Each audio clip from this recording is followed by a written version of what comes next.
జనులెత్తును కదిలింపకుండా నివసించినట్లు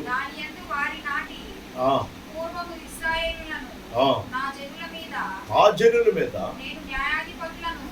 చాలు. దేవుని స్తోత్రం. మనం చదువుకున్న మొదటి భాగంలో 2 రాజులు 4వ అధ్యాయంలో 4వ వచనంలో చూసాం. ఆమె ఏం చేసిందంటే దైవజనుడి దగ్గరికి వెళ్ళింది. దైవజనుడు ప్రార్థించాడు. ప్రార్థించి కుండలన్నిటినీ సిద్ధపరచుకొని వాటిల్లో తన దగ్గర ఉన్న నూనె పోయమన్నాడు.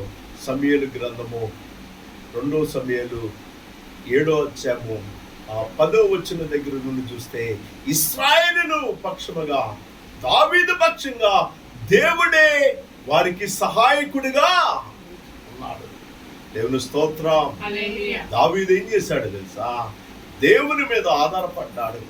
తన శత్రువులు ఎదురెచ్చినప్పుడు తనకు ఏర్పడిన ప్రతి పరిస్థితులలో దేవుని మీద ఆనుకున్నాడు. మనం కూడా ఏం చేయాలా? దేవుని మీద ఆనుకున్నప్పుడు దేవుడు సహాయము చెయ్యక మానడు. దేవుని స్తోత్రం.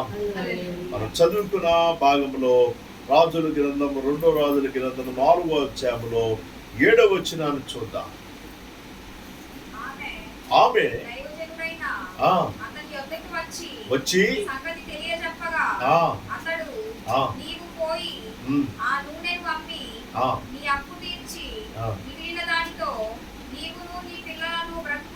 ఏమంటున్నాడు? దైవ సేవకుడి దగ్గరికి వెళ్ళి, అయ్యా నువ్వు చెప్పిన ప్రకారముగా నేను చేశాను. దేవుని స్తోత్రం. ఏం చేయాలా? దేవుని చెప్పిన ప్రకారంగా మనం చేయాలి. మన సొంత పనులు కాదు, మన యొక్క సొంత నిర్ణయాలు కాదు. ఏం చేయాలంటే దేవుని మీద మనం ఆధారపడాలి. చాలా మంది ఏం చేస్తారంటే ఎవరి మీద ఆధారపడి, అక్క వారి మీద నేను ఆధారపడ్డాను, నేను ఇట్లా మోసపోయాను అని అంటారు. ఎవరి మీద మనం ఆధారపడకూడదు. ఎవరి మీద ఆధారపడాలంటే దేవుని మీద ఆధారపడాలి. దేవుని మీద ఆధారపడి ఆమె దైవజనుడు చెప్పిన మాటను చేసింది. ఏం చేసింది? ఆ కుండలలో నూనెంతా పోసింది.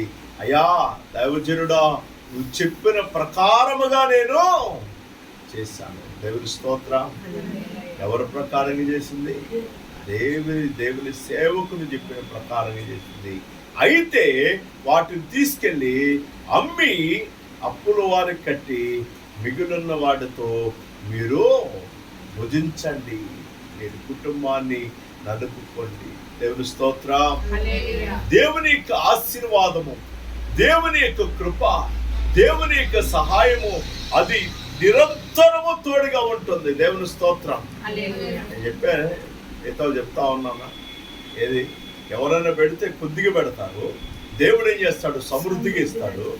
దేవుడు మన పక్షముగా ఆయన చెయ్యకుండా ఉండడు.